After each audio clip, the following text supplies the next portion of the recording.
Hello दोस्तों, आज की कहानी है ठंडा खाना। सुनो, अब क्या कर रही हो?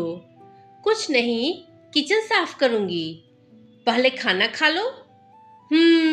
खाऊंगी। काम निपटा कर तसल्ली से।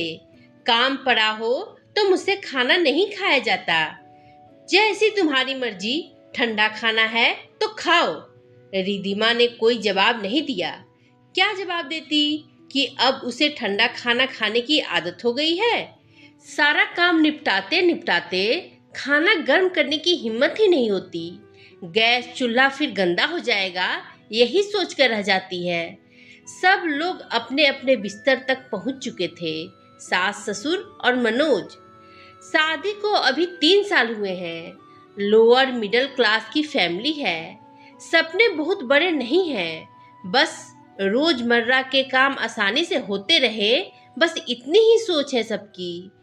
रिद्धिमा खाना खाने बैठी। जनवरी के महीना, सब्जी बर्फ सी ठंडी हो चुकी है, रोटियां सख्त और सूखी। रिद्धिमा आज सुबह से कुछ कामों में इतनी बिजी थी कि सुबह से अब खाने का टाइम मिल पाया है। उस पर भी खाने के ठंडेपन ने उसकी भूख ही मार दी है। अचानक आंखों के कोर गीले हो गए। सोचा गर्म कर ही लेती हूँ, पर पिछले हफ्ते हुए टाइफाइड ने खाना गर्म करने की हिम्मत ही नहीं जुटाने दी।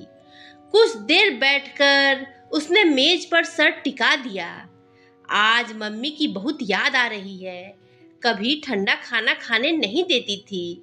तभी बेल बजी। उठ कर गई तो सामने माँ खड़ी थी।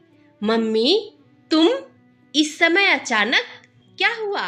सब ठीक तो है? अरे हाँ रे, सब ठीक है। हम कुछ पड़ोसनों की मंडली ऋषिकेश जा रही है। अड्डे पर बस रुकी। 1 घंटे को तो सबसे कहकर आई हूँ कि बेटी का घर 10 मिनट दूर है, मिलकर आती हूँ। अरे मम्मी, अभी आपको ही याद कर रही थी। आओ, सबको बुलाती हूँ। नहीं मेरी बच्ची, सब लेट गए हैं, किसी को मत जगा। मैं तो बस तुझे देखने आई थी, अब निकल जाऊंगी। ठीक है मम्मी, तू खाना खा रही थी? पर ठंडा खाने का मन नहीं हुआ। चल, मैं गर्म करके लाती हूँ। नहीं मम्मी, आप बैठो, मैं लाती हूँ, दोनों खाएंगे। मैं खाकर आई हूँ, बैठ, मैं लाती हूँ। पलक झपकते ही सारा खाना धुआं उठता हुआ मेज पर हाजिर था। अरे, आपने फुलके ताजे क्यों सेक दिए? क्योंकि तुझे पसंद है। रिद्धिमा ने जल्दी से खाना शुरू किया। ना जाने आज पेट ही नहीं भर रहा था, वो लगातार खाए जा रही थी। खाना मुंह तक आता और सीधे पेट में। तभी रिद्धिमा की मम्मी उसे जोर जोर से हिलाने लगी। रिद्धिमा, रिद्धिमा, खाने दो मम्मी, सालों बाद गर्म खाना नसीब हुआ है। कहते कहते वो फपक उठी। अचानक उसकी आंख खुली। सामने मनोज थे, जो लगातार उसे हिला रहे थे। तुम? मम्मी कहाँ गई?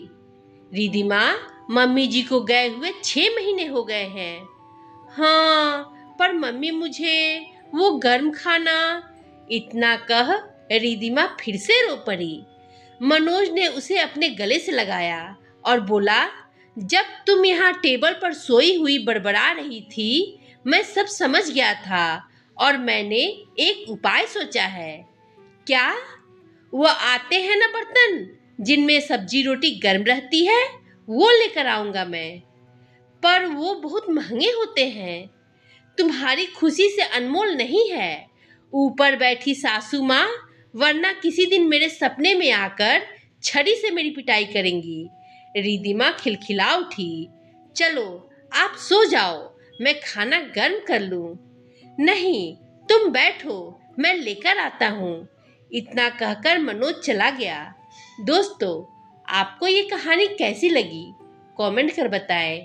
कहानी पसंद आई हो तो लाइक शेयर करें और मेरे चैनल को सब्सक्राइब कर बेल आइकन दबाना ना भूलें। धन्यवाद दोस्तों।